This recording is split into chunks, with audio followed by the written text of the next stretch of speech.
बनावट सोन्याच्या आमिषाने वृद्धांची फसवणूक करणारी टोळी जेरबंद.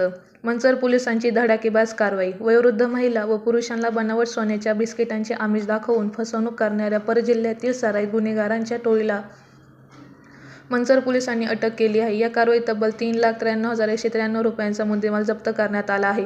या धडाकेबाज कारवाईमुळे परिसरात पोलिसांच्या कार्यक्षमतेचे कौतुक होत आहे. मंचर पोलीस ठाण्याच्या हद्दीत गेल्या काही दिवसांपासून अज्ञात आरोपी वृद्ध नागरिकांना बनावट पिवळ्या धातूंची बिस्किटे दाखवून ती खऱ्या सोन्याची असल्याचे भासवत होते. मोठा नफा मिळेल असे खोटे सांगून ते वृद्धांकडील गळ्यातील आणि हातातील सोन्याचे दागिने काढून घेत फसवणूक करत होते. या प्रकरणी मंचर पोलीस ठाण्यात गुन्हे दाखल करण्यात आले होते.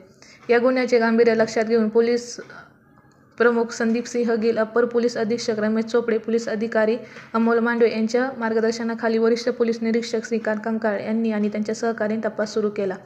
गुरुवार दिनांक 9 रोजी कळंब तालुका आंबेगाव येथे जीवन हॉटेल पुणे नाशिक महामार्गावर संशयास्पदरित्या उभी असलेली पांढऱ्या रंगाची टोयोटा कार पोलिसांच्या नजरेत पडली.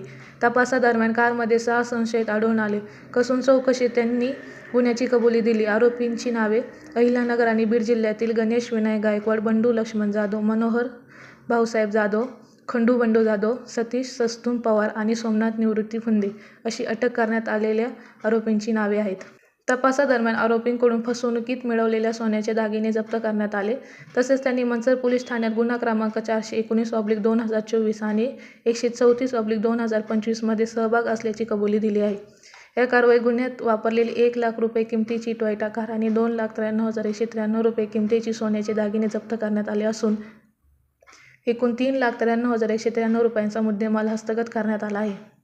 पोलीस निरीक्षक श्रीकांत कंकाळ, स्थानिक गुन्हे शाखा आणि मंचर पोलीस ठाण्याच्या पथकाने ही उल्लेखनीय कार्यवाही यशस्वीपणे पार पाडली. वृद्ध नागरिकांनी अशा आमिषांना बळी न पडता सतर्क राहण्याचे आवाहन पोलिसांनी केले आहे.